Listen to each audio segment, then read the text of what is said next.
संतप्त मानस शांत हों, जिनके गुणों के गान में बेवर्धमान महान जिन विचरे हमारे ध्यान में। 10 लक्षण महापर्व चल रहा है और उसका आज अंतिम दिन है।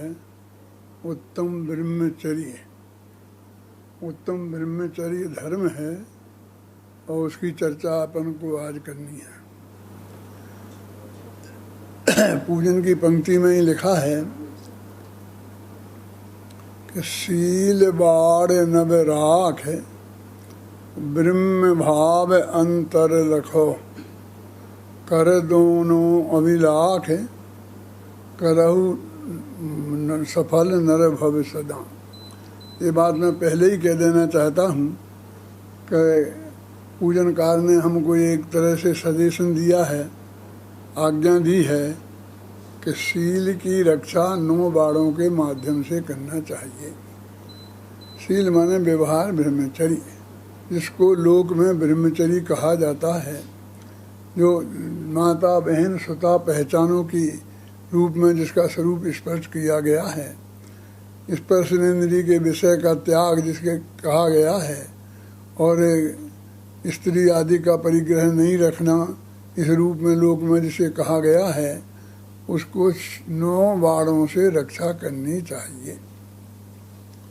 देखो, हमारे घर में कोई बहुत बहुमूल्य चीज होती है तो हम जाके जंगल में हमने कोई अपना एक बंगला बना रखा है, आजकल की भाषा में क्या बोलते हैं उसे, हैं, फार्म हाउस। तो वहाँ फार्म हाउस में जाके नहीं रखते हैं। अपने नगर के बिल्कुल बीच में जो मकान है, वो बीचों वाले बीच के मकान में के बीच के कमरे में जो तिजोरी है लोहे की, और उसमें भी चांदी सोने की डिब्बी, और उसके अंदर बहुत बहुत संभाल के रखते हैं कई बाड़ों के बीच में।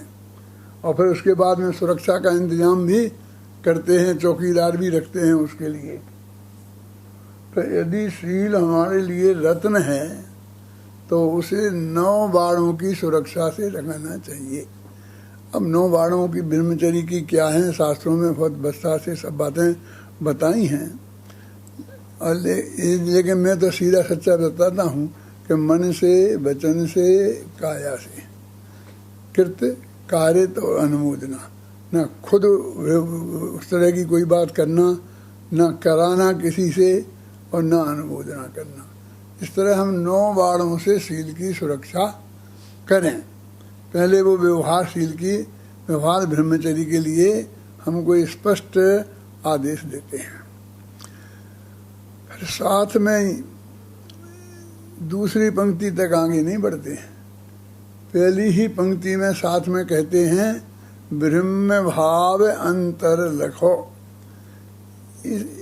एक वाक्य में, छोटे से वाक्य में उन्होंने ब्रह्मचर्य का, वास्तविक ब्रह्मचर्य का, निश्चय ब्रह्मचर्य का स्वरूप बता दिया कि ब्रह्म भाव माने जो अपना भगवान आत्मा है, ब्रह्म माने आत्मा होता है, जो विकार से रहित आत्मा होता है उसे ब्रह्म बोलते हैं। उस ब्रह्म भाव को अंतर में लखो, देखो, उसमें ही अपनापन स्थापित करो, उसमें ही रम जाओ, जम जाओ। वो वास्तव में निश्चय ब्रह्मचर्य है। एक पंक्ति में 2 बातें, शील बाड़ नव राख और ब्रह्म भाव अंतर लखो। और फिर साथ में आदेश दे दिया कि कर दोनों अभिलाष, दोनों की अभिलाषा करनी चाहिए कि नहीं मैं तो निश्चय वाला हूँ, इसलिए निश्चय ब्रह्मचर्य की बात करूँगा, कि मैं तो व्यवहार वाला हूँ। ऐसा नहीं, कर दोनों अभिलाष, करहु न, अपने मनुष्य भव को सफल करना है तो इन दोनों को ही हमें धारण करना चाहिए। अब दोनों के संबंध में हम चर्चा करते हैं। वैसे तो व्यवहार ब्रह्मचर्य के बारे में तो लोग बहुत ज़्यादा समझते हैं, लेकिन बात यह है कि कुछ ज़्यादा ही समझते हैं। जैसे देखिए कि व्यवहार के ब्रह्मचर्य में हमने चरणानी योग का अच्छी तरह से स्वाध्याय किया है, मुनि धर्म के वर्णन का भी किया है और गृहस्थ धर्म के में किया है। अभी हम मुनिराजों की बात नहीं करते हैं। मुनिराजों की बात मुनिराज करेंगे, बहुत मुनिराज लोग करेंगे और उनसे समझना, हम उसमें नहीं उलझना चाहते हैं। लेकिन ब्रह्मचर्य जो गृहस्थों के ही निश्चय व्यवहार ब्रह्मचर्य है, तो व्यवहार ब्रह्मचर्य की कितनी मर्यादाएं हैं। ब्रह्मचर्य नाम की 7वीं प्रतिमा है और दूसरी प्रतिमा में ब्रह्मचर्य अनुवृत होता है, माने परस्त्री का त्याग होता है, वहां स्वस्त्री का त्याग नहीं होता है। पूर्ण ब्रह्मचर्य की बात वहां कहाँ है। यदि हम पूरी तरह से ब्रह्मचर्य व्रत लें, जिसे लोक में ब्रह्मचर्य कहते हैं, पत्नी में स्वस्त्री का भी सेवन नहीं करना, तो वो 7वीं प्रतिमा में होता है। और हमें प्रतिमा जानते ही नहीं क्या होती है, प्रतिमा का स्वरूप नहीं जानते हैं, पहली भी प्रतिमा नहीं है और ब्रह्मचर्य ले लिया, बस कोरा ब्रह्मचर्य ले लिया और घर से छोड़ के चल दिए, सदरा ओढ़ लिया। शास्त्र में कहीं ब्रह्मचारी का वेश लिखा ही नहीं है। अपने लिंग पहाड़ पूरा लिखा है इसके लिए कि एक मुनि का, एक आरिका का और एक ऐलक क्षुल्लक का, ये 3 वेश हमारे यहाँ बताए हैं। ये चौथा कोई वेश नहीं है साधु का। और वो एक भी प्रतिमा नहीं है, श्रावक भी आरंभ का ही नहीं है। सम्यक सम्यक ज्ञान होना चाहिए, तो सम्यक सम्यक ज्ञान का भी पता नहीं है, पहली प्रतिमा नहीं है, कुछ भी मान मर्यादाएं नहीं है, सब रहता है। बस कोरा ब्रह्मचर्य ले लिया है। लेकिन सदरा उड़ना तो इसलिए जरूरी था कि नहीं तो फिर समाज उसका बोझा नहीं उठाती। धोती कुर्ता पहने, सूट पैंट पहने और कोई मंदिर में पहुंच जाए और बैठ जाए, फिर समाज से कहेगा उसने मुझे बुलाया नहीं, मैं भूखा बैठा रहा, तो समाज की जिम्मेवारी नहीं बनती है। लेकिन चदरा ओढ़ के बैठे, दुपट्टा ओढ़ के बैठे, तो समाज का एक कर्तव्य हो जाता है। और हमारी समाज बहुत ही कर्तव्यनिष्ठ है। आज तक किसी ब्रह्मचारी को भूखा नहीं रहना पड़ा होगा। और ये समाज की गुण ग्राहकता की मैं जितनी प्रशंसा करूं उतनी कम है।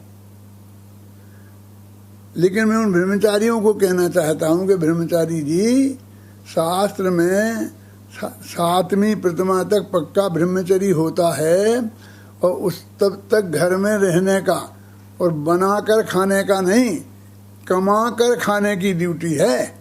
कहीं शास्त्र में कहीं नहीं लिखा। ना तो अभी आरंभ त्याग है और ना परिग्रह त्याग है, समझे ना। सब आपके पास संपत्ति है, बाप दादों की भी रखे हुए हो, और परिग्रह परिमाण वृत्त में आप जितनी चाहो उतनी रख सकते हो। ऐसा नहीं है नियम कि तुम इतना नहीं रखो। तुम कहो मुझे तो 1 करोड़ रखना, तो रखो। फिर तुम्हारा क्या है, तो उसमें कुछ भी मर्यादा, एक भी प्रतिमा नहीं है ना। 6वीं प्रतिमा तक रात्रि भोजन त्याग है, लेकिन ब्रह्मचर्य नहीं है 7वीं प्रतिमा है। लेकिन न केवल कोरा ब्रह्मचर्य लिया है, ना कुछ नहीं लिया, चदरा ओढ़ा और हम घर से निकल गए। हमने पूछा कि आप कौन हैं, आप कौन हैं। कोई कहता है त्यागी जी हैं, कोई कहता है ब्रह्मचारी जी हैं, कोई कहता है महात्मा जी हैं, और कई नाम रखते हैं। कुछ थोड़ा अलग सा नाम चाहिए कि जिससे हमें जगत के लोग नहीं समझें। और फिर जब उनकी भाषा ऐसी बदल जाती है कि हम लोग प्रवचन करते हैं, समझाते हैं शास्त्र की बात, तो हम कहते हैं हम लोगों की ये ड्यूटी है, हमें ये समझना चाहिए, गृहस्थ को ये समझना चाहिए। तो कहें तुम लोगों की ये ड्यूटी है, तुम्हें ये समझना चाहिए। तुम्हें माने महाराज, तुम्हें माने क्या कि गृहस्थों को आप क्या हैं? नहीं, हाँ, वो अपने को गृहस्थ नहीं मानते। मैं पता धर्म 2 ही प्रकार के हैं वीर सागर। कौन कौन से? एक मुनि धर्म और एक गृहस्थ धर्म। तो मैं आपसे पूछता हूँ कि महाराज जी, आप कौन से हैं इसमें? शास्त्र तो कहते हैं कि क्षुल्लक और एलक तक गिरस्त हैं। आर्यों के बारे में मैं कुछ कहना नहीं चाहता, लेकिन क्षुल्लक एलक तो 11 प्रतिमाएं गिरस्त की हैं, 5वें गुणस्थान वाले की हैं। शास्त्र में अत्यंत स्पष्ट उल्लेख है। और अभी 11 प्रतिमा में एक भी प्रतिमा नहीं है, 11 प्रतिमाओं के नाम मालूम नहीं है, है ना। जैसे मैं कहता हूँ, मैंने एक आप कितनी प्रतिमा है? क्या की प्रतिमा? कैसी प्रतिमा है? प्रतिमा तो हमारे यहाँ मंदिर में है, लेकिन मंदिर में तो होती ही हैं, लेकिन गृहस्थ की भी प्रतिमाएं होती हैं और वो ली जाती हैं। 11 होती हैं, 11 होती हैं, हम ले लेंगे, हमें क्या है। लेकिन आपने अभी तो नहीं है ना, आप बताओ तो ले लेंगे। कि ऐसा अपरिचय है और अपने को त्यागी फिर एक नया नाम, क्योंकि अब साधु कहने में तो बहुत संकोच लगता है। मुनि कह नहीं सकते हैं, साधु कह नहीं सकते हैं, तो ऐसा नया नाम रखा त्यागी, कि मैं त्यागी हूँ। क्या काय के त्यागी हो? धर्म के त्यागी हो? काय के त्यागी हो? अपने यहाँ जैन धर्म में त्यागी नाम का कोई पद नहीं है, महात्मा नाम का कोई पद नहीं है ना। बाकी हम सब गृहस्थ हैं। पंडित जी, बंशीधर जी थे, 7वीं प्रतिमा धारी थे, धोती कुर्ता पहनते थे, टोपी लगाते थे, नौकरी करते थे, सर्विस करते थे, प्रिंसिपल थे, पढ़ाते थे और अपनी आजीविका से करके रहते थे। और ब्रह्मचारी 7वीं प्रतिमाधारी थे। ये तो अभी की बात है। क्या हमारे गुरुजी थे ना, पंडित मक्खनलाल जी, उनके गुरु भाई थे सगे। इंदौर विद्यालय में सरसेठ हुकुमचंद जी का विद्यालय था, उसमें प्रिंसिपल थे। तो ये कैसा है ब्रह्मचर्य का स्वरूप? तो व्यवहार का ब्रह्मचर्य का स्वरूप भी हमें गहराई से समझना चाहिए। और शील बाढ़ नव राख, हमारी शील की रक्षा हमें 9 बाढ़ों से करना चाहिए। मैं जो ये बात आपसे कहने जा रहा हूँ वो ब्रह्मचर्य के भाव में विरोध में नहीं कह रहा हूँ, लेकिन मैं तो ये कह रहा हूँ कि हमारे शास्त्र में जो मर्यादाएं हैं, हमने जो पढ़े थे विद्यार्थी अवस्था में, तो हमने कांजी स्वामी का नाम भी नहीं सुना था।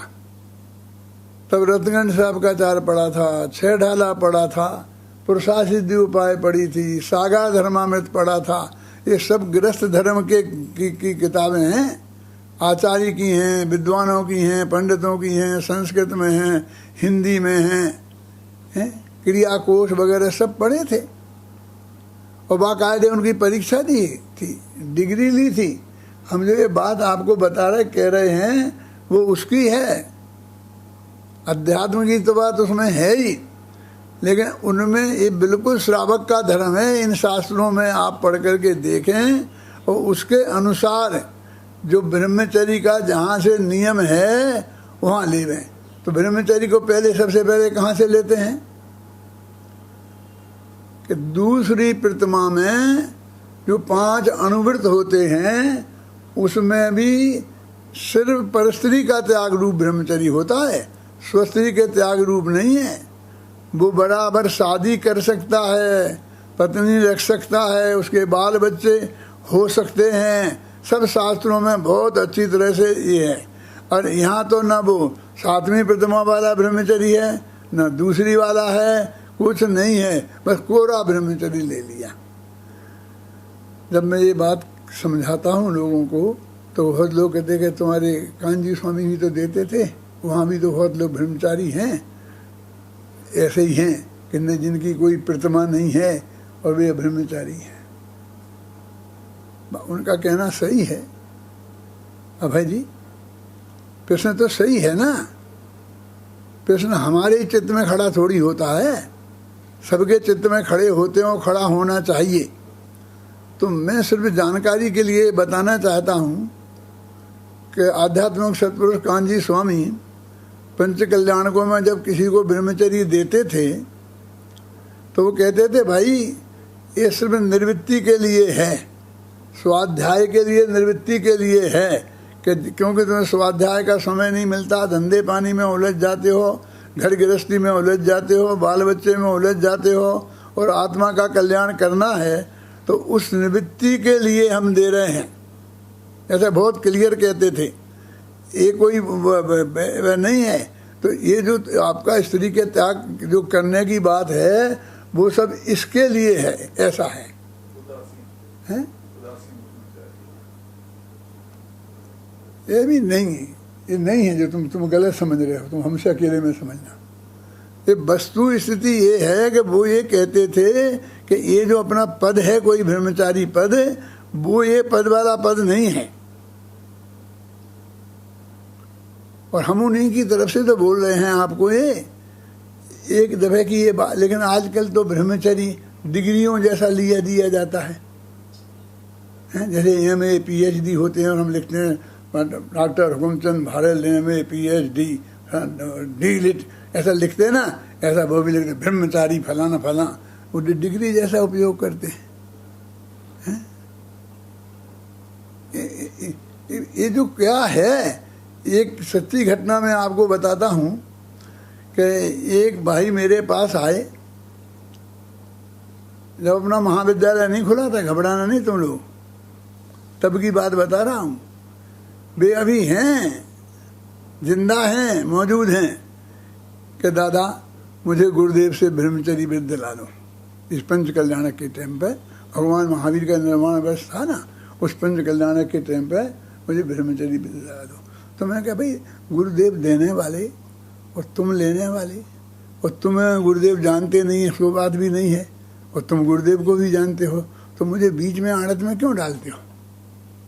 ये मैं ही ब्रह्मचारी नहीं हूँ, मैं तुमसे क्या है, मैं किसी को ब्रह्मचर्य देने लेने की सिफारिश कैसे करूँ?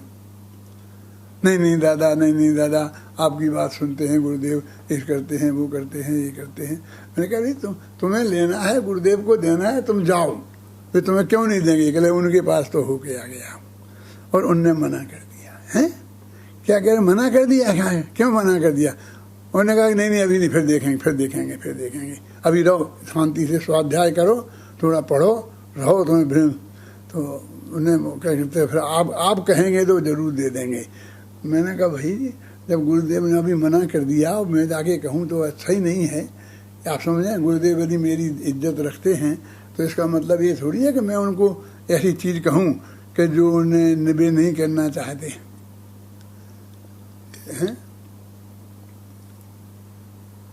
और मैंने कहा वे तुम्हें ब्रह्मचर्य से रहने से थोड़ी रोक सकते हैं क्या? तुम ब्रह्मचर्य से रहो ना, और 6 महीने बाद में तुम्हें ब्रह्मचर्य के लिए मैं सिफारिश कर दूंगा। अब आज ही तुम मना करा के आए हो और आज ही मैं तुमसे कहूँ, ये तो ठीक नहीं है।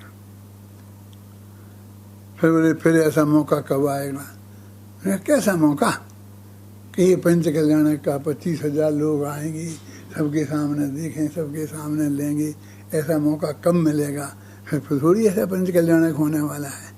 तो मैंने कहा तुमको बेटा ब्रह्मचर्य नहीं चाहिए, 25,000 की भीड़ में ब्रह्मचर्य चाहिए, तुमको ब्रह्मचर्य की डिग्री चाहिए। ये 25,000 लोग देख जाएं कि तुम भी ब्रह्मचारी हो और तुम जाओ जहाँ गांव में, तो तुम्हारी भी कुछ पूजा प्रतिष्ठा शुरू हो जाए। ऐसे नहीं होता है। ये मैं भी अभी भी कह रहा हूँ आप सब लोग से, आप लोग ब्रह्मचर्य व्रत लेवें, रहें, स्वाध्याय करें, 24 घंटा करें, लेकिन वो जैन धर्म में ब्रह्मचर्य वाला पद नहीं है। और फिर जबकि अंदर की परिणाम तो वैसे होते नहीं हैं, अंदर में पात्रता तो वैसी होती नहीं है, तो फिर सब झंझटों में उलझते हैं। ये पूजा पाठ, पंच कल्याण, फलाना फलाना, कितनी कितनी बातों में रहते हैं और डिग्री जैसा उपयोग करते हैं। तो इसकी बात मना करते हैं। ब्रह्मचर्य से रहने के लिए कोई क्यों मना करेगा? क्यों तुम दुनियादारी में उलझो, इसके लिए कोई आपसे क्यों कहेगा?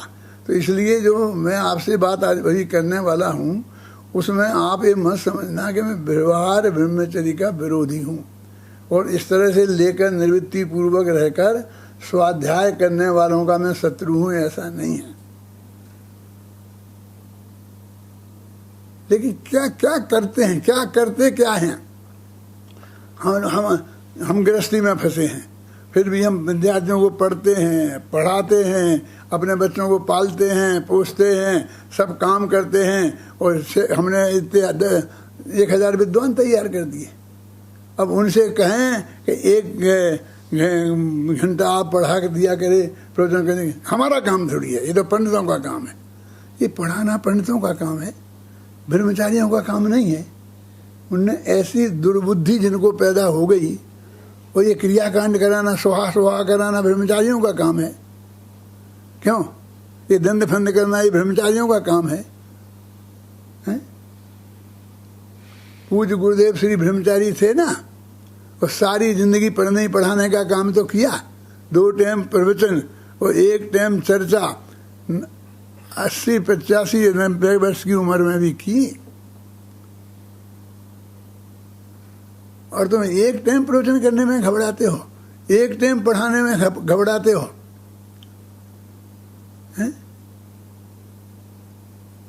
अच्छी तरह से समझना चाहिए। देखो, मैं किसी दूसरे से नहीं कह रहा हूं, मैं अपने विद्यार्थियों से कह रहा हूं। कोई दूसरे लोग व्यर्थ में ये समझ के कि हम उनकी आलोचना कर रहे हैं, वे हमारे शत्रु नहीं बने। हमें उनसे कोई हमें प्रयोजन नहीं है। उनने जिन गुरुदेव ने उन्हें दिया है, संतों ने ब्रह्मचर्य, वे उन्हें समझाएंगे, वे समझेंगे। उनकी ड्यूटी, उनकी जिम्मेवारी उनकी है। क्या हमारी जिम्मेवारी नहीं है? गहराई से आप समझ लो। अपने माथे पे बोझा लेके नहीं समझो कि हमें मुनिराज को ठीक करना है, हमें ब्रह्मचारियों को ठीक करना है। अरे तुम अपने को ठीक करो, हैं? अपने को सुधारो। अपने को सुधारने से अपना कल्याण होगा। मुनिराजों के सतलाचार को आचार्य देव हैं, वे करेंगे, उनकी ड्यूटी है। वो करेगी कि नहीं साहब, समाज की भी जिम्मेवारी है, समाज की भी है। तो जो समाज के नेता लोग हैं, पूरी समाज के नेता लोग हैं, उन सब की जिम्मेवारी है कि नहीं, अपन भी तो हैं समाज में। लेकिन अभी अपनी समाज में जो जिसे तुम समाज कह रहे हो ना मुमुक्षु, उनमें कोई मुनि नहीं है ना, उनमें भी कोई ऐसा तपस्वी नहीं है ना कि जिनके शिथिलाचार तुम्हें दूर करना है। ये इसमें तुम अपने को मत उलझाओ। मैंने तो अपने पंचकल्याण वाली किताब में लिखा है, सीख न दीजे बानरा उल्टा दे मटाए। तुमने झोंपड़ी बना के शांति से बैठ के जो आत्मा के कल्याण की चर्चा करते हो, उसमें करो, इसमें मत उलझो। और फिर तुम्हें उलझ नहीं है तो उलझो, हम तुम्हारे साथ नहीं हैं। हम डंके की चोट कहना चाहते हैं। हम किसी की आलोचना में नहीं के रास्ते पर नहीं है, हमें किसी की बड़ाई बुराई के करने में नहीं। हमें समाज में शांति से रहकर आत्मा का कल्याण करना है और तत्व का प्रचार भी करना है। जो तत्व ज्ञान हमें जिनवाणी के स्वाध्याय से गहराई से मिला है, हमें समय सार से मिला है, कुंद कुंद से मिला है, अमृतचंद से मिला है, टोडरमल से मिला है, बनारसी दास से मिला है, और पूज्य गुरुदेव श्री से मिला है। सबसे एक ही तो मिला है। लेकिन हमें एक ही नाम लेंगे तो लोगों को अच्छा नहीं लगता है। बात जब सबकी ऐसी है, पढ़ते तो हम समय सार हैं, समय सार की गाथा पढ़ाते हैं, सब बताते हैं बहुत शांति से। आज सारा समाज समय सार सुनने को और पढ़ने को तैयार है। अब मैं आपको क्या कहूँ भाई जी, मुनिराज भी चाहते हैं कि भाई हमसे समय सार की चर्चा करें, हम बैठें, हमसे बात करें। और विद्यानंद जी महाराज ने मुझे समय सार सुनाने के लिए, पढ़ने के लिए बुलाया था और स्पष्ट शब्दों में कहा था कि देखो, अब गुरुदेव तो चले गए, वे तो हैं नहीं। अब मैं समय सार को बहुत गहराई से बातें कुछ समझना चाहता हूँ, तो मुझे तुम दिखते हो। तुम मुझे 7 दिन आकर के समाचार सुनाओ, तुम जब कहो, जहाँ कहो, जैसे कहो। मैं कहा महाराज आप कैसी बात करते हो, आप तो आज्ञा दो, आप जहाँ कहेंगे मैं वहाँ आ जाऊँगा, जैसे कहेंगे आपको वैसे सुनाऊँगा।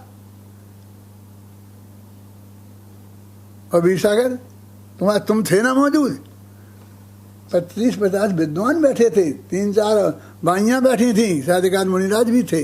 तो ये सब के सामने मैंने 7 दिन तक 14 व्याख्यान किए। क्यों नहीं सुनाएंगे? और मालूम कब क्या क्या था कि वे मेरे से, जब मैं प्रवचन करके मंगलाचरण कर लेता था पीर सागर, तो उसके बाद वो कहते थे पंडित जी हमें तो 325वीं गाथा सुनाओ।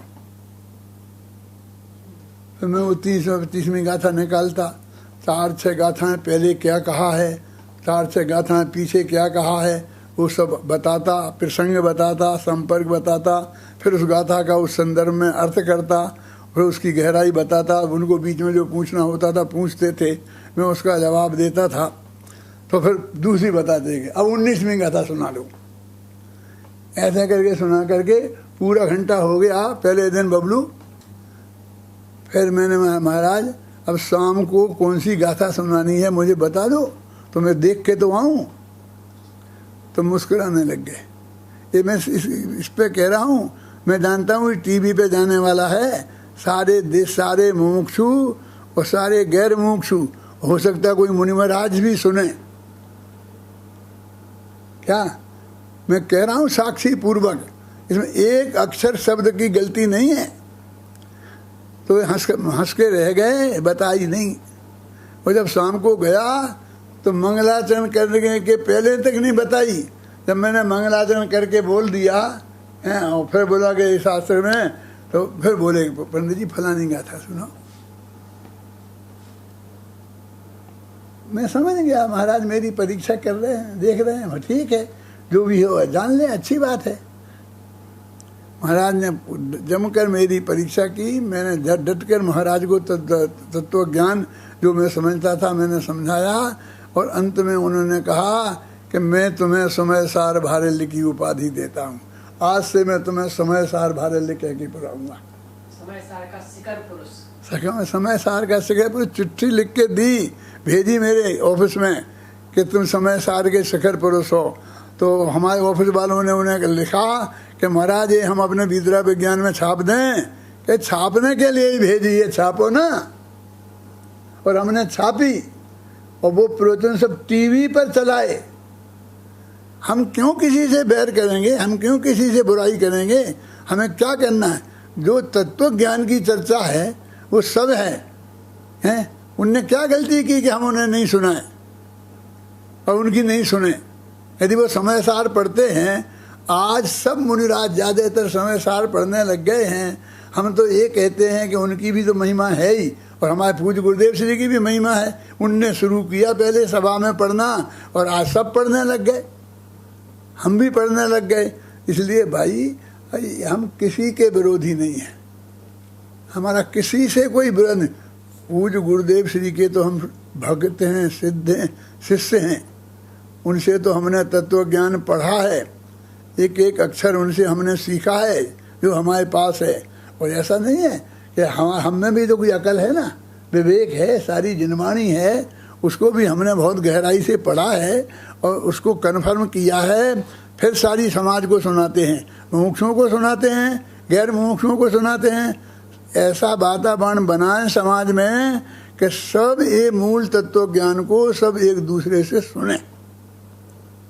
उसमें समाज का कल्याण है, धर्म का कल्याण है, ब्रह्मचर्य धर्म का कल्याण है। जो मैं आज बात करूंगा ब्रह्मचर्य की थोड़ी बात, तो कोई ये नहीं समझना कि मैं उनकी आलोचना कर रहा हूँ कि जिनने ब्रह्मचर्य ले लिया है, कि मैं मुनिराजों के यहाँ जो ब्रह्मचारी लोग रहते हैं उनकी आलोचना कर रहा हूँ ना, ये समझना। हाँ, मैं अपने विद्यार्थियों की कह सकता हूँ, उन्हें जो मैंने बताया है उनमें ब्रह्मचारी भी है और गैर ब्रह्मचारी भी है, सब तरह के लोग हैं। तो जैन तत्व ज्ञान को पढ़ें।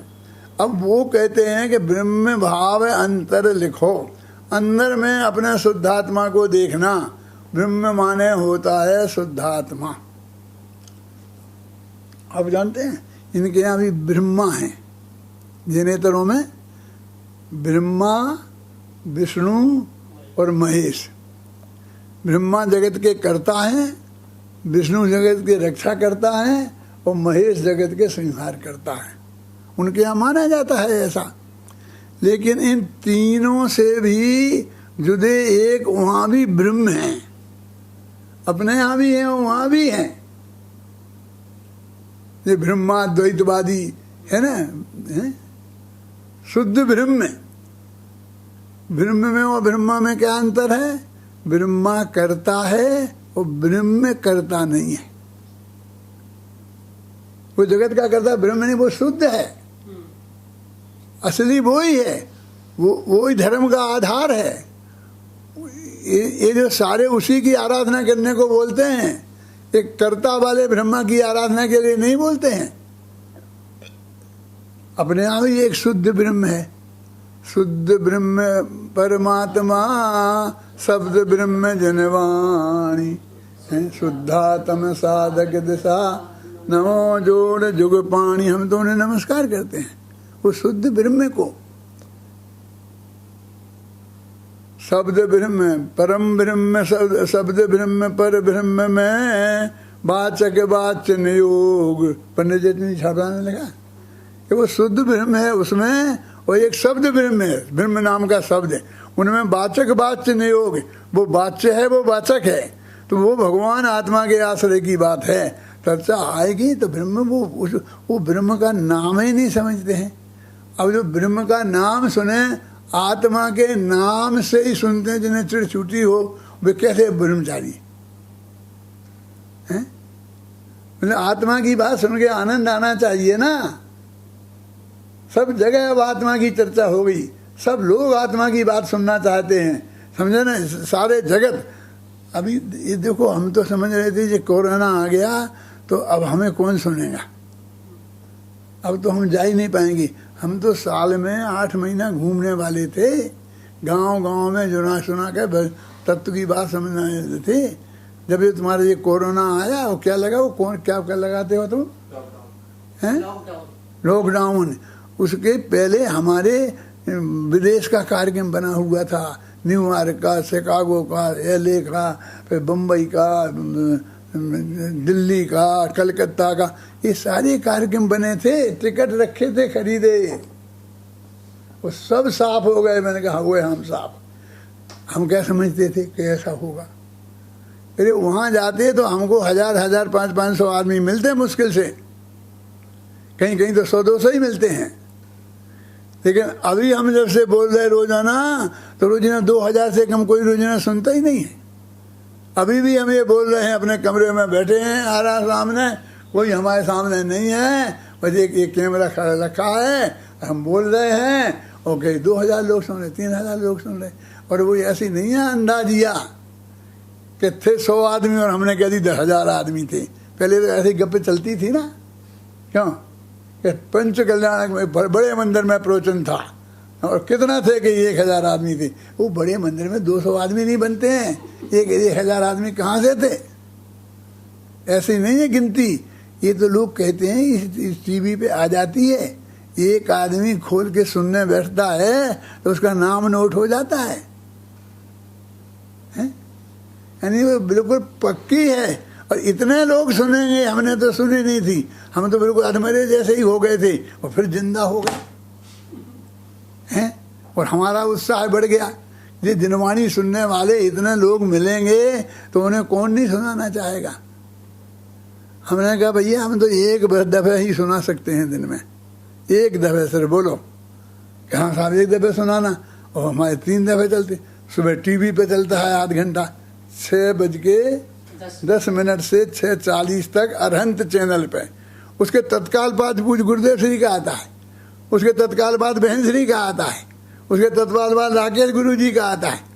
और फिर हमारे जैन दिगंबर मुनिराजों के भी लाइन लगी हुई है, जिनवाणी चैनल पे, इस चैनल पे, उस चैनल पे, हैं? सब जगह इतनी तत्व की चर्चा हो रही है और लोग सुन रहे हैं। वो भी बिल्कुल समय सार सुनाते हैं। मैंने सुना है, सुनील सागर जी हैं, विशुद्ध सागर जी हैं, और सब अपना उनका तो सुनते ही हैं, क्या नाम जो है प्रमाण सागर जी, और ये सारी चर्चाएं होती हैं सुधा सागर जी वगैरह की। तो मेरे कहने का मतलब है कि तत्व ज्ञान का प्रचार प्रसार हो रहा है, बहुत हो रहा है, जितना जितने लोग जाएं। और एक बात इसमें और बढ़िया है कि जो उनके श्रोता हैं वे हमारे नहीं हैं, जो हमारे श्रोता हैं उनके नहीं हैं, तो उससे उनका कोई फायदा नहीं होने वाला है। हमारा टीवी पे कार्यक्रम खत्म हो जाएगा तो कोई महाराज का सुनने वाला नहीं है, और महाराज का खत्म हो जाए तो हमारा सुनने वाला नहीं है। इसलिए बेकार की प्रतिद्वंद्विता मन में नहीं लाना। वो नए लोग सीखते हैं, उनको सीखने देना चाहिए, अवसर मिलना चाहिए। ये बढ़िया से बढ़िया तो उत्तम ब्रह्मचर्य धर्म की चर्चा अंदर और बाहर की दोनों की होनी चाहिए ना। बाहर से भी पालन करें और अंतरंग में ब्रह्म भाव अंतर लखो, तो अंदर में वो ब्रह्म है। जब मैंने कांजी स्वामी के दर्शन नहीं किए थे, देखा नहीं था ना उनको, वो 20-21 वर्ष की उम्र का था, तब मैंने देवसार गुरु पूजन लिखी थी।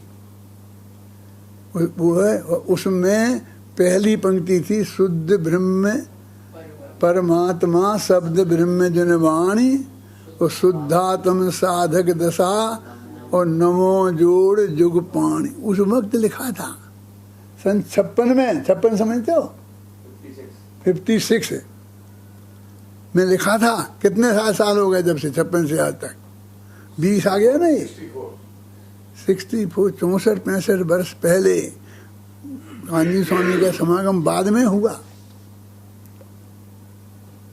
तो ये सारा तत्व ज्ञान है, अपने सब शास्त्रों में भरा पड़ा है। ब्रह्मचर्य के स्वरूप शास्त्रों में बहुत गहराई से भरा है। देखो सागा धर्मामृत में, मैंने इसमें सागा धर्मामृत का ही उदाहरण दिया है, हैं?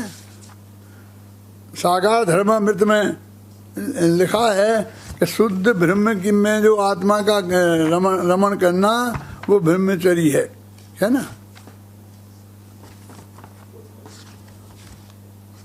देखो, या ब्रह्मणि स्वात्मनि शुद्ध बुद्धे चर्या पर द्रव्य शुच प्रवृत्ति तद ब्रह्मचर्यम तद सार धर्मम ये पांति ते यान्ति पर प्रमोदम। पंडित आशाधर जी का है, 1000 वर्ष पहले हो गए हैं। इनका सागा धर्मामृत मैंने पढ़ा था अपनी विद्यार्थी अवस्था में, फिर बाद में अनागर धर्मामृत भी पढ़ा, जिनमें नयों का वर्णन विस्तार से, जो नए चक्र में मैंने बहुत उनके कोटेशन दिए हैं। और उसके बाद मैंने नीचे बहुत दिए हैं, धवल का भी दिया और भी सब जगह पंचवंशिका का दिया। तो सब शास्त्रों में ये सब बातें हैं। तो हम ये अभी सोनगढ़िया बोल रहा है तो ये उनकी बात करेगा, उनकी कोई बात नहीं, सब बिल्कुल आत्मा की बात है। उनने भी आत्मा ही की बात कही है, हम आत्मा की बात पे नीचे हैं। अब वो कांजी स्वामी ने कही तो वो कांजी स्वामी की कहलाने लग गई, अब हम कहेंगे तो हमारी कहलाने लगेगा, हैं? बांटन वाले के रंगे ज्यों मेहंदी का रंग, मेहंदी का रंग बांटने वाले के हाथ में लग जाता है। तो हम आत्मा की बात करते हैं तो हम आत्मा वाले पंडित हो जाते हैं, समय सार की बात करते हैं तो समय सार वाले पंडित हो जाते हैं। तुम भी समय सार की बात करते हो और हम भी करते हो तो हम तुम गुरु भाई हो जाते हैं। तो इसलिए कहते हैं कि हमको वो असली ब्रह्मचर्य जो है, निश्चय ब्रह्मचर्य जिसे कहते हैं, अपने आत्मा की चर्चा, आत्मा में हमारे पंडितों ने लिखा है ब्रह्म भाव अंतर लिखो, अंदर में अपने भगवान आत्मा को पहचान कर, जो शास्त्रीय भाषा में, नयों की भाषा में परम शुद्ध निश्चय नय का विषय है। कौन से निश्चय व्यवहार की दृष्टि से परम शुद्ध निश्चय नय का विषय है, और द्रव्यार्थिक पर्यार्थिक नय की दृष्टि से परम भाव ग्राही शुद्ध द्रव्यार्थिक नय का विषय है। ऐसा जो भगवान आत्मा है उसमें उसे जानकर और ऐसा मानकर के यही मैं हूँ, यही मैं हूँ ऐसा मानकर और उसी में लीन होना, इसका नाम ब्रह्मचर्य है। ये निश्चय ब्रह्मचर्य है। और शील बाढ़, 9 बाढ़ों से शील की रक्षा करना, ये विचार ब्रह्मचर्य है। और दोनों को की अभिलाषा करो तो करो, दोनों अभिलाष, और अपना मनुष्य सफल करना है तो इन दोनों की अभिलाषा करो। तो बोलो, कहते जब तक वो निश्चय ब्रह्मचर्य नहीं है तो इस कोरे बाहर के ब्रह्मचर्य से कोई ब्रह्मचारी नहीं होगा। ऐसा उल्टा भी है कि व्यवहार से ब्रह्मचर्य बाहर से नहीं हो और वो कहे कि मैं तो आत्मा का अनुभव करता हूँ, तो उसे ब्रह्मचारी कहो नहीं कहेंगे। दोनों होंगे तब वो ब्रह्मचारी नाम पाएगा। क्या दिक्कत है? कह दे में तो क्या दिक्कत है कि बाहर के ब्रह्मचारी ले भय तो नाई मुरी और संपत्ति मासी मूढ़ मुड़ाए भये सन्यासी, वे आत्मा का नाम से ही चिढ़ने वाले लोग वे सब ब्रह्मचारी हो जाएंगे, जबकि शास्त्र के हिसाब से नहीं है। और इसके उल्टे भी कि व्यवहार के ब्रह्मचारी नहीं ले, ओके मेरे तो आत्मा का अनुभव है, पक्का हो गए शास्त्र के हिसाब से, तो भरत चक्रवर्ती ब्रह्मचारी हो जाएगा। 96,000 पत्नियों की शादी 96,000 पत्नियां नहीं, पहले शादी हो गई थी या बाद में सम्मा दर्शन हो गया तो अब क्या करें, छोड़ी तो जाती नहीं है, ऐसा नहीं है। था एक सम्मा दर्शन जन्म से था और वे 96,000 शादियां बाद में की परमात्मा हैं, तो वे सब ब्रह्मचारी, उन्हें आप ब्रह्मचारी कहने को तैयार हो? हम तो नहीं कहने को तैयार हैं। तो क्या कि बाहर से 9 बार से सील की रक्षा करे वो और अंदर में शुद्धात्मा को जाने, दोनों शर्तें पूरी करे, वो ब्रह्मचर्य है। ये बात इस पूजन में की है पंडित आशाधर जी ने की है, 1000 वर्ष पुराने हैं। आशाधर जी को साधारण पंडित नहीं समझना, हमने विद्यार्थी अवस्था में सागा धर्मा में तो उनका पढ़ा था, अमृत चंद्राचार्य उनके पास पढ़े हैं, घबराना नहीं। तुम कौन सी खेत की मूली हो?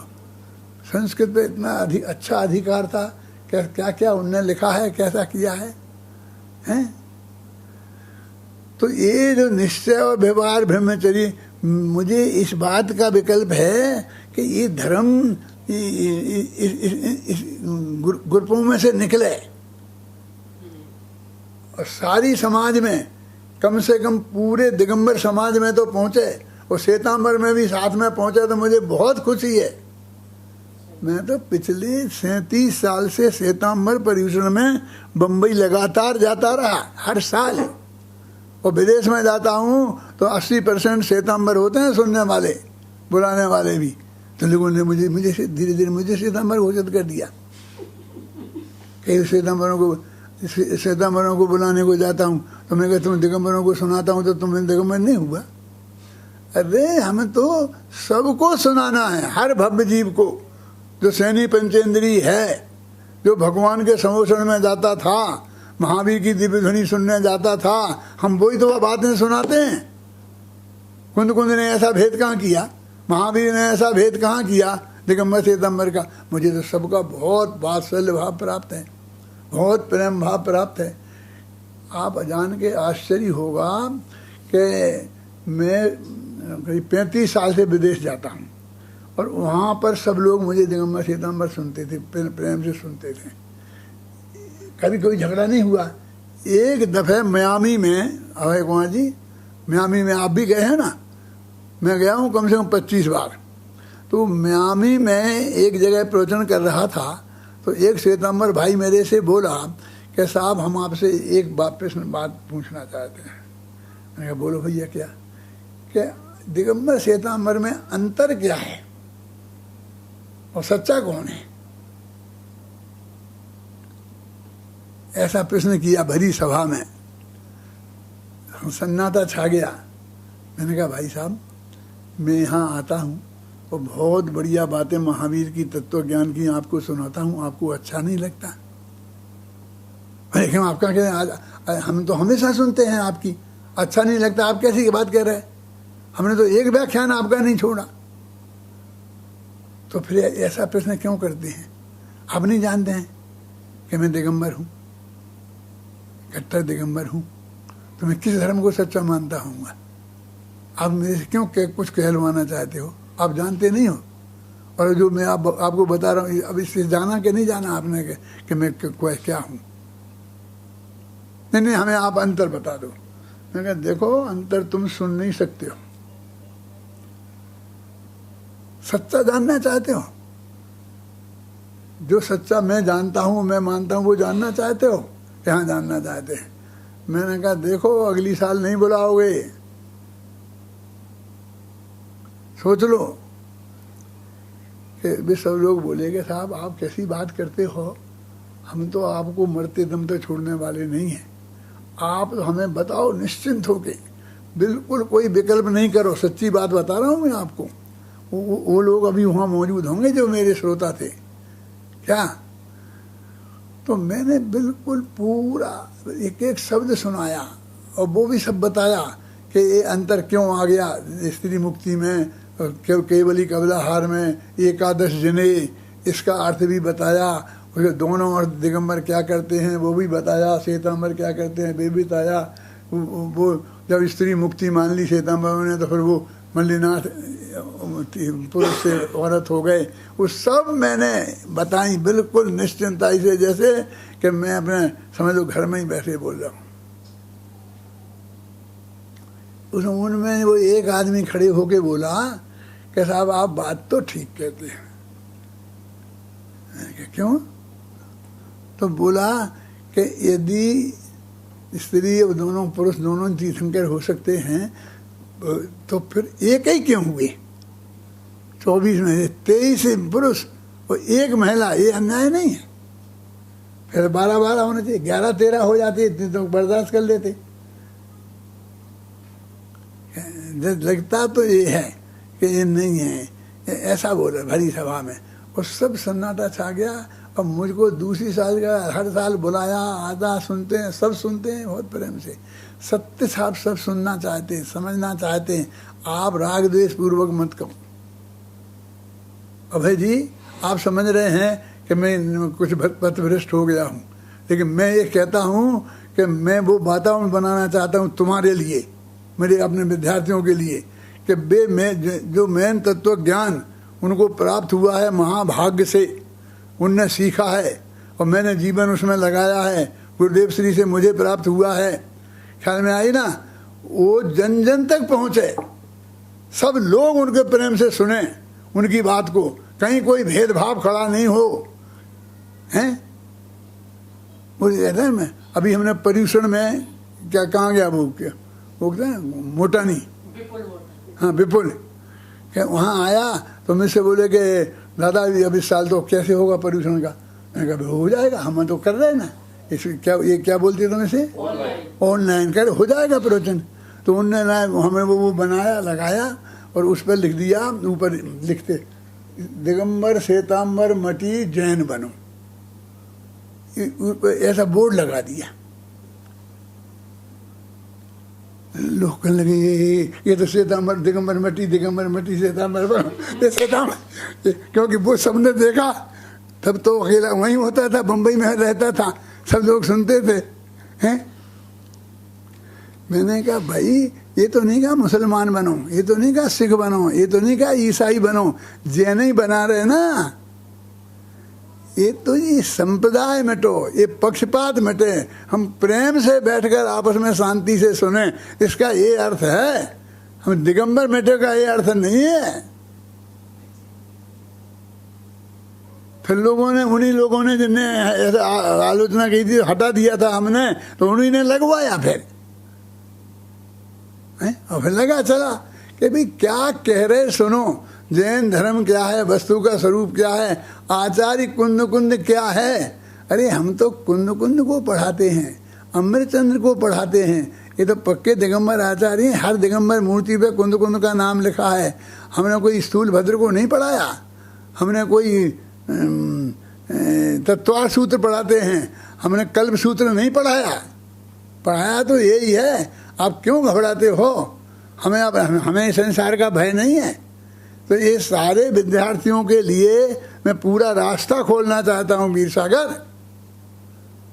तुम यूनिवर्सिटी में जैन धर्म पढ़ाओगे तो अकेले दिगंबरों को पढ़ाओगे, अकेले मोक्षों को पढ़ाओगे, जो मुनिराजों के भगत हैं उन्हें नहीं पढ़ाओगे,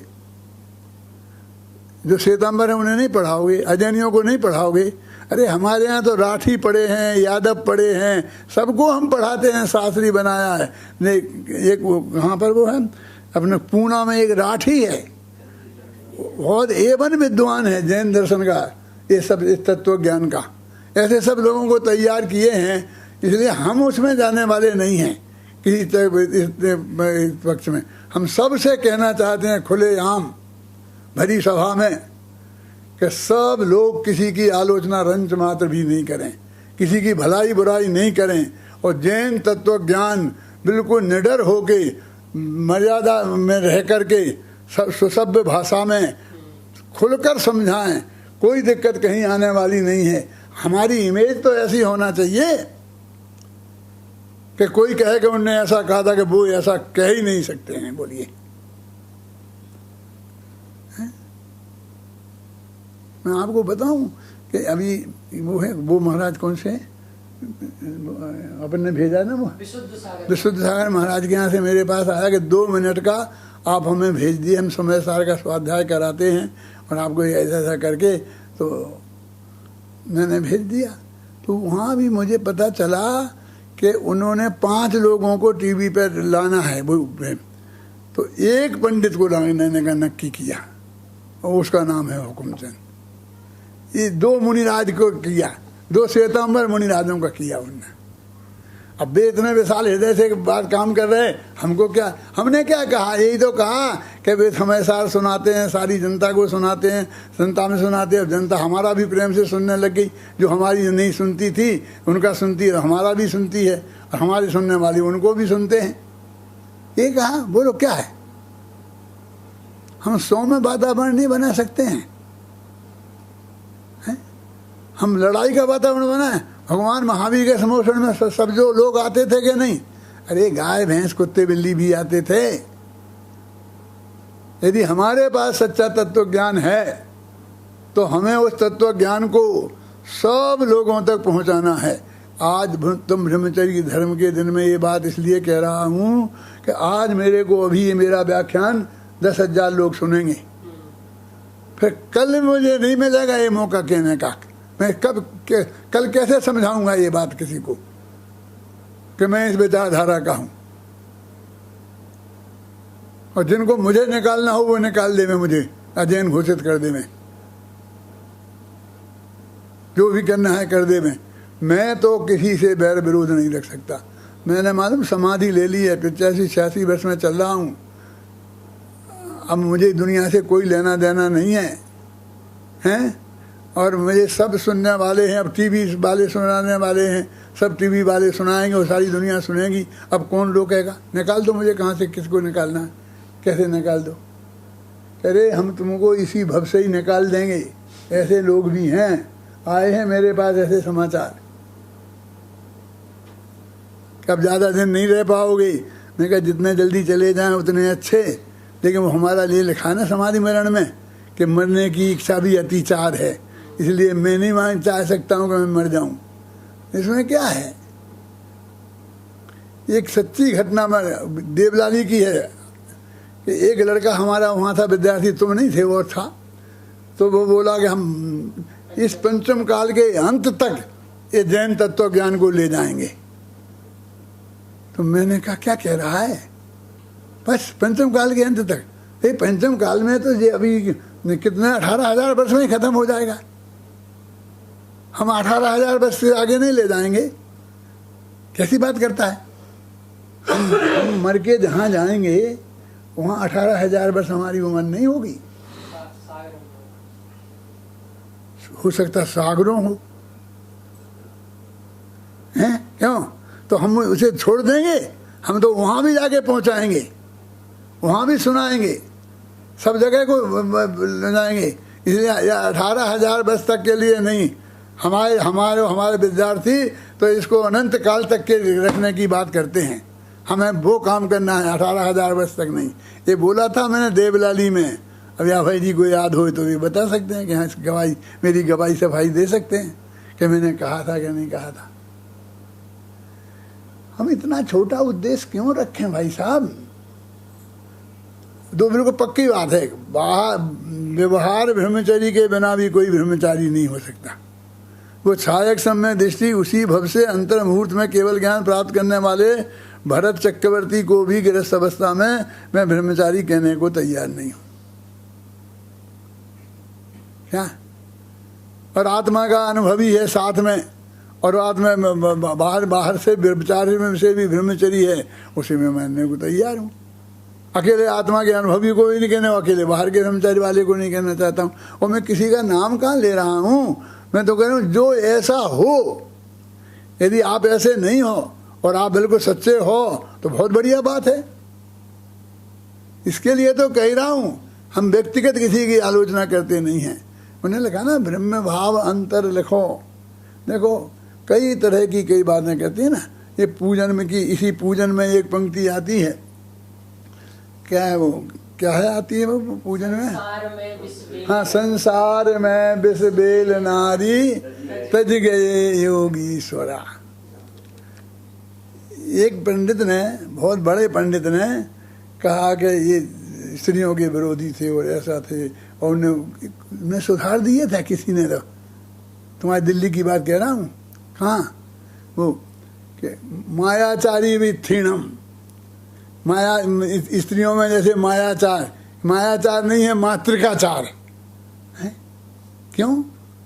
कि वो स्त्रियों की निंदा कर रहे, स्त्रियों की निंदा कर रहे। जिन महाराज ने लिखा है उनकी माँ भी स्त्री थी, उनकी बहन भी स्त्री थी, अब वे ब्रह्मचारी थे इसलिए बच्ची भी स्त्री थी, ये मैं कह नहीं सकता हूँ। अरे भाई के संसार में विष बेल नारी तज गया योगीश्वर। तो मैं कहता हूँ कि नारी तो विष बेल है और आदमी क्या है क्या? ये भी तो विष वृक्ष है ना, उसी नारी विष बेल में लगा हुआ फल है ये, हैं? उसी बेल में लगा है ना, तो ये विष फल ही तो होगा। समझ गए? नहीं साहब, तो क्या करें अब? तो औरतें भी कभी बन गई हैं, और कभी सम्मेलन होने लगे, और तो महिला कभी सम्मेलन होने लगे, अब महिलाओं को ज़्यादा सुनते हैं।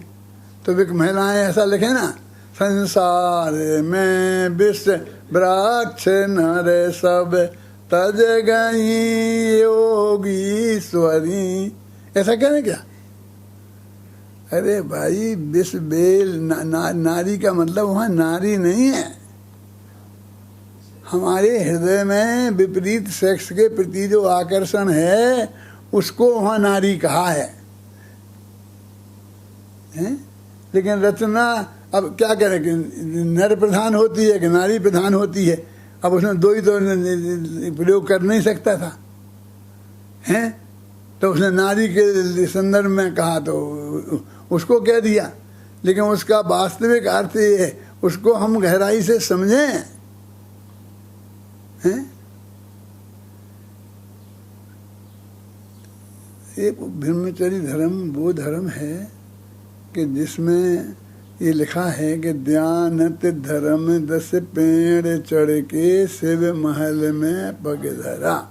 ध्यानत कवि कहते हैं कि 10 कदम माने उत्तम क्षमा मार्दा वादा भी 10 कदम है ना, पेड़ माने सीढ़ियाँ, 10 पेड़ चढ़ के और अगला कदम मोक्ष में पड़ने वाला है। ब्रह्मचारी जी, अब आपका अगला कदम मोक्ष में पड़ना चाहिए। लक्षण तो ऐसे दिख रहा है कि नरक में पड़े, हैं? लड़ने को तैयार, मरने को तैयार। मुझे सरदार जी क्यों मूछ क्यों हंस रहे हो? मेरे तो है ही नहीं। एक सरदार जी सुन रहे हैं, इसलिए मैं आपसे बोलता हूँ क्यों भाई साहब, बुरा मत मानना, मैं तो प्रेम से बहुत वात्सल्य भाव से बोलता हूँ, मैं कोई आपकी बुराई के अर्थ में नहीं बोलता हूँ।